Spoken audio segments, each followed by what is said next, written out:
யெகோவா தேவனுடைய மகிமை நிறைந்தவள் என்று அர்த்தம்.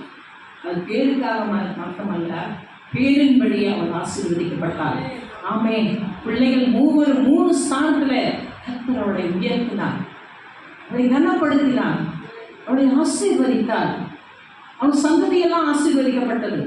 பெரும் பெரும் தலைவர்களாக அவர் பெற்ற பிள்ளைகள் மீரியா இசைக்கரில் வாசித்தான ரொம்ப ரசனையா இருக்கு. அவன் பாடைக்கெல்லாம் தலைவியா இருந்தார்.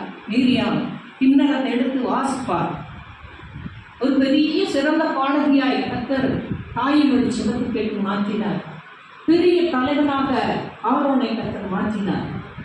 காரணம், மோசையை 4 லட்சம் ஜனங்களை வழிநடத்தக்கூடிய ஒரு தேவ மனுஷராய் வந்தார். காரணம், யோகேந்திரத்துக்குள்ள இருந்த அந்த மன தைரியம், அவளுக்குள்ள இருந்த அந்த விசுவாசம், அவளுக்குள்ள இருந்த தேவனுக்குள்ள வைராக்கியம், ஆள வேண்டிய அந்த வைராக்கியம் நமக்குள்ளே இருக்கும். தன்மையான மக்களே, நீங்கள் எந்த விதத்திலையும் உங்கள் பலவீனங்களுக்கு, நான் ஏகப்பட்ட பலவீனத்தினால பாதிக்கப்பட்டேன். நான் கர்த்தர் கொடுத்துருக்கிற வரைக்கும் ஓடுவான். அதெல்லாம் பார்த்துட்டு இருந்தோம்னா கர்த்தருடைய வேலையை செய்ய முடியாது. மனமடி உண்டாயிடும். அவர் அறியாமல் அதை சொன்னால் தலையில் ஒரு முடி கூட கீழே விடாது. அவர் அறியாமல் எந்த சம்பவம் நடக்கும். வாழ்க்கையில் சில காலங்கள் தோல்வியில் இருக்கிறீங்களா? சில காரியங்கள், எதிர்பார்த்த காரியங்கள், இன்னும் காரியங்கள் கைகூடி வரலையா?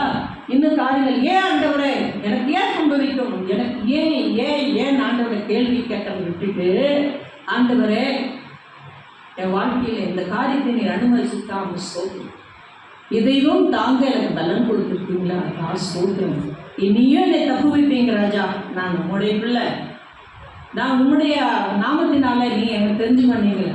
நீங்கள் ரத்தத்தை கொண்டு விலைக்கிறது எக்ரிமெண்ட் போட்டு என்னை சொந்தமாக எனக்கு கிரயம் பண்ணிட்டீங்க, விலை கொடுத்து வாங்கிட்டீங்க. நான் ஏன் கவலைப்படுறேன்? உங்களுடைய ப்ராப்பர்ட்டி ஆகவே நான் அப்படின்னு சொல்லி ஜெபம் பண்ணி பாருங்க. ஆண்டவர் உங்கள் காரியங்கள் எல்லா